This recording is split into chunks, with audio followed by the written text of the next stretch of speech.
পুজোর পদধ্বনির আরেকটি পর্ব নিয়ে আমরা চলে এসেছি দক্ষিণ কলকাতার আরেকটি পুজো মণ্ডপে। সেটি হলো মুদিয়ালি ক্লাব। আমরা দেখতে পাচ্ছি এটি তাদের 90তম বার্ষিকী পুজো এবং তাদের থিম হলো ত্রিমাত্রিক।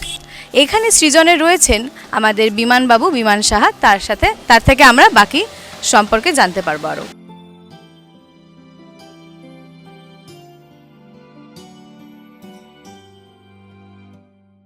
এইবারের থিম কি? ত্রিমাত্রিক। এই বিষয়ে আপনারা মানে কি ভেবে এই থিমটা করেছে? এই বছর ভাবনাটা হলো ত্রিমাত্রিক, মানে তিনটে মাত্রা, যেটা একই সমান্তলে সবসময় থাকে না। আমরা এখানে দেখাতে চাইছি যে পৃথিবীটা চলছে তিনটে মাত্রার উপরে, যেটা ব্রহ্মা বিষ্ণু মহেশ্বর। এমনকি আমাদের দুর্গা ঠাকুরের সৃষ্টিতেও আমরা জানি তারা সবচেয়ে বেশি। তো সেই পুরো ঘটনাটাকে এখানে তুলে ধরা হচ্ছে।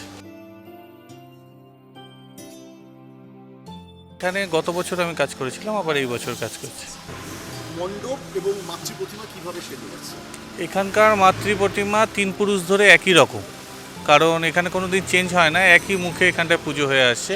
তো সেই মাতৃ প্রতিমাকে সামনে রেখেই পুরো মণ্ডপের ভাবনা করা হয়েছে।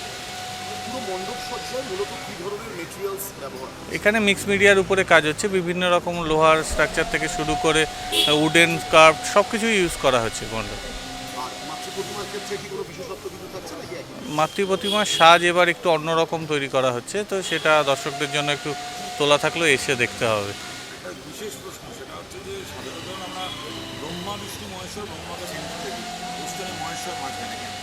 মহেশ্বর মাঝখানে কোনো পোস্টার নয়, এটা একটা ইমেজ বলে তার জন্য। আর ত্রিদেবের মাঝখানে মাঝে মাঝে আপনি বিষ্ণুকেও দেখতে পারবেন, মাঝে মাঝে ব্রহ্মাকে। এটা কোনো স্পেসিফিক ব্যাপার নেই যে ব্রহ্মার মুখই মাঝখানে থাকবে, কারণ তিনজনের মুখ মিলিয়ে ব্রহ্মাকে ওখানটায় দেখানো হয়।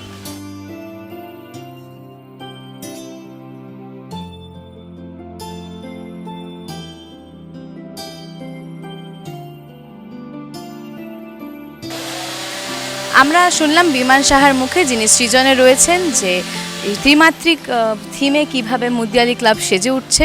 এবং বাকি আপনাদের জানতে গেলে, দুর্গা প্রতিমা দেখতে হলে আপনাদেরকে আসতে হবে মুদিয়ালি ক্লাবে। পুজোর 5টা দিন আপনাদের ডেস্টিনেশন হোক মুদিয়ালি ক্লাব।